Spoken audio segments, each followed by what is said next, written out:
J'ai eu mon diagnostic de VIH en 2006 à l'hôpital, alors que je me présentais absolument pas pour ça. Je me présentais à l'urgence pour un abcès.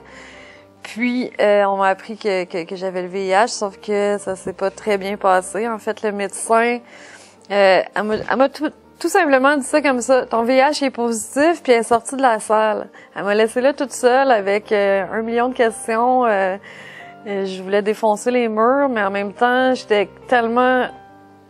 je savais plus comment réagir, là. Il y a une infirmière qui est rentrée, puis elle m'a dit « Ben non, c'est correct, tu vas être correct. » Je suis partie à pleurer, mais j'entendais plus rien, là.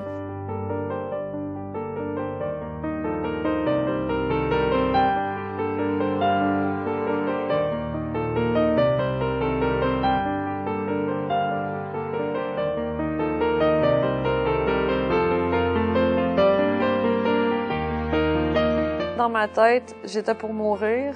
Dans ma tête, il n'y avait pas d'espoir. Dans ma tête, je serais célibataire le restant de mes jours. C'est une infirmière mobile, en fait, qui est venue me chercher dans ma chambre d'hôpital, qui a fait des démarches avec moi, on est allé chercher mon aide sociale, ma carte d'assurance maladie.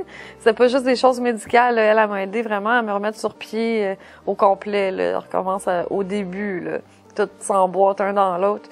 Puis, elle m'a présenté à mon médecin, docteur Lessard. Ce médecin-là, je l'ai trouvé vraiment extraordinaire.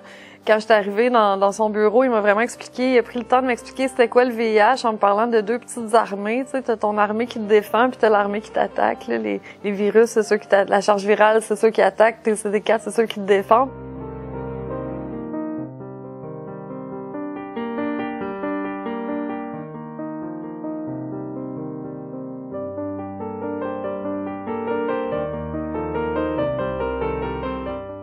Donc, j'ai une vie super remplie. J'ai un chum qui est séronégatif depuis environ 6-7 mois. Puis c'est l'amour, on est super bien ensemble. Des fois, on parle qu'on aimerait ça peut-être avoir un enfant. Puis peut-être que c'est possible parce qu'aujourd'hui, il y a tellement eu de recherches que je sais que c'est possible, que ça peut être une option pour moi. Je suis chanceuse à quelque part d'être de mon époque. Je regarde les gens qui avaient le VIH plus tôt, dans les années 90, ben ils tombaient comme des mouches, ils mouraient assez rapidement. Heureusement qu'il y a eu de la recherche parce qu'aujourd'hui, moi, je le sens pas que je suis malade. Les médicaments, ils ont de moins en moins d'effets secondaires, c'est pas pour rien, là, c'est parce qu'il y a eu de la recherche. Pour moi, c'est important de participer à des projets de recherche parce que c'est grâce à la recherche qu'il y a de l'avancement dans le domaine. C'est grâce à la recherche qu'on peut trouver des solutions face aux problématiques qu'on vit. Je peux continuer à passer un message d'espoir aussi à mes pairs parce que moi aussi je travaille dans le milieu VIH aussi puis j'aime